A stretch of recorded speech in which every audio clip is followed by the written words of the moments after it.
It's Sunday afternoon. We're doing another retro review special. Today, I figured let's go back in time to a movie that I saw ridiculous a number of times in the theaters. No, not a Star Wars movie, actually. We're talking about The Batman. Yeah. When this came out in 1989, this was obviously pre-internet days here, boys and girls. But when Michael Keaton got cast as Batman, people fucking lost their shit. Because the last movie he did really was Mr. Mom, which was a great movie. Don't get me wrong. But, yeah, people were like, Mr. Mom's playing Batman? At one point there was a rumor they were going to get Bill Murray to play Batman and just make it a complete farce, like a comedy. Luckily that didn't happen. So, 1989, June 23rd, saw it in theaters opening day in Cowansville, Quebec. At, I believe it was the Princess Theater. And then we all went to the pub afterwards and got smashed. Great night. Anyhow, I saw this movie 16 times. 16, 1-6, in the theaters throughout the course of the summer of 89. Because basically it was playing catch up with everybody. You seen Batman yet? No. Want to go? Okay. $2 for a matinee. Gives a shit. So, yeah, directed by Tim Burton, starring Michael Keaton as Batman, Jack Nicholson as the Joker, Kim Basinger, Robert Wuhl. Who else was in this? Michael Gow as Alfred the Butler. And yeah, the movie absolutely just destroyed the box office that summer. Like, it was unheard of. Everywhere you looked, there was a Batman t-shirt somewhere. It was nuts. And like with me, people were going to see it 5, 6, 7, 8 times in the theaters alone. It was actually one of the first movies that ever got released on sell-through for VHS. For those who don't know what the hell I'm talking about, the VHS tapes back in the day used to cost about $100 a pop for the video stores to buy them. It wasn't until this movie, really, that they started coming out for $20. So that anybody could buy them instead of just having to rent them over and over and over again. So, yeah. Massive summer for Batman across the board.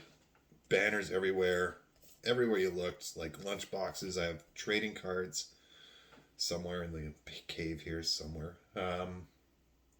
Just literally everywhere you looked. It was Batman, Batman, Batman, Batman. Jack Nicholson made, I think the rumor is, about $75 million for this movie. Because he took a merchandising percentage. So every fucking t-shirt out there that had the Joker on it, cha-ching, a little bit of cash in Jack's piggy bank. A little piece of cheddar on every slice. Good on him, though. Fuck, unbelievable. What else to say about this movie? Kim Basinger was almost not Vicky Vale. It was almost Sean Young. But she had an accident. There was a horse riding scene where her and Bruce Wayne were supposed to be riding on horses that eventually got cut from the movie, that she injured herself on and couldn't finish the shoot. So they brought in Kim Basinger. Another trivia little nugget for the movie Trivia Hounds. Eckhart, the guy who gets blown away by Jack. Remember, Eckhart, think about the future. Yeah, that was played by William Hootkins. Strange name, I know, but for those who know, William Hootkins was actually, prior to this, he was one of the CIA dudes at the beginning of Raiders, when Indy's telling them about the Ark and everything. One of those guys in the briefing room was William Hootkins, and William Hootkins was also Porkins in Star Wars: A New Hope. So, massive connection there on 3 fronts. Jack Palance as Grissom. Most people know him best as from City Slickers, but huge career that guy had other than that. But Jerry Hall, who I think was at the time married to Mick Jagger, was Alicia, who threw herself out a window. Pat Hingle, Commissioner Gordon. Billy D. Williams is Harvey Dent. And he was pissed when they did the sequel and they changed who Two-Face was and made him Tommy Lee Jones instead. Oh, man. But, yeah. Just going through the cast list here. It was all shot on location in England, not on location in a soundstage. Production design by Anton Furst. He won an Oscar for that. He also died shortly after, I believe. The film was completed. Let's see. Casting by Marion Dougherty, Anton First, Oscar winner. Bob Ringwood designed the Batsuit, which looked weird now when you compare it to like Bale's, but for back in the day, it was like this was night and day. Like the last Batman we had was the 1966 Adam West stuff, where it was like, oh my goodness.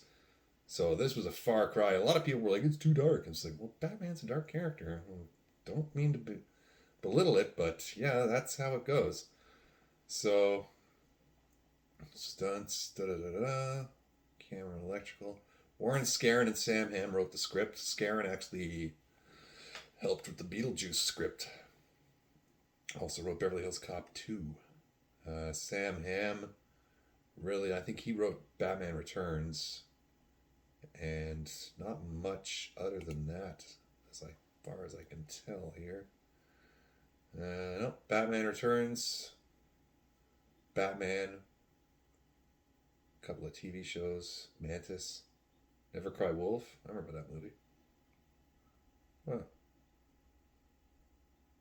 While working on the screenplay for Batman, Sam Hamm was invited by comic book editor Danny O'Neill to write the Batman comic.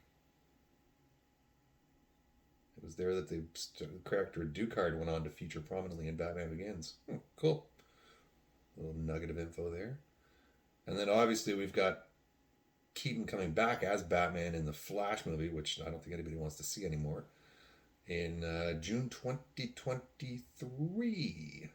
So that'll be next year. 33 years ago today. Not today, but 33 years ago on June 23rd, this movie came out. It's like, fuck, I feel old.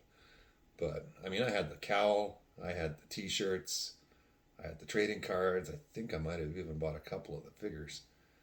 But, yeah, I mean, this was, like I said, this was pre-internet, so it was all word of mouth, newspaper reviews. Remember the old newspapers where you actually had to buy them? Yeah. And, like, this movie just killed it. Killed it. And, like I said, I saw it 16 times over the course of the summer, which is no small feat. I think I spent a total of about $40. Shocking now compared to today's theater prices. $40 wouldn't even get two people into a couple of matinees. At least not now. But yeah, 89 summer, this came out. 92 summer was Batman Returns, which I'll probably do a different video for because there's other stuff to talk about with that one. But yeah, I mean, great film. I've got it on Blu-ray somewhere, not just the VHS. I don't think actually I do have a working VCR. I just haven't got it hooked up. But yeah, it's worth looking into the absolute insanity. If you watch on the Blu-ray, there's a couple of behind-the-scenes featurettes that show like the insanity that summer was when it came to like Batman. Like everybody jumped on board. It was nuts. And for it to be as long ago as it was, when there was no social media, like word of mouth spread like a wildfire with this movie, and people were just lined up around the block for it. Anywho, let's wrap it up on this one. 10 minutes about-ish. I'm trying to keep them short and not ramble on forever on this stuff. So yeah, definitely if you have not seen the original 89 Batman, what the fuck is wrong with you? But if you haven't, check it out. It's a classic to this day. Still holds up. Michael Keaton, still great. Jack Nicholson, great in everything he does. Tim Burton, obviously, you know what you're getting when you sit down for a Tim Burton movie. Outstandingly good. 2 thumbs up, including holding my beer.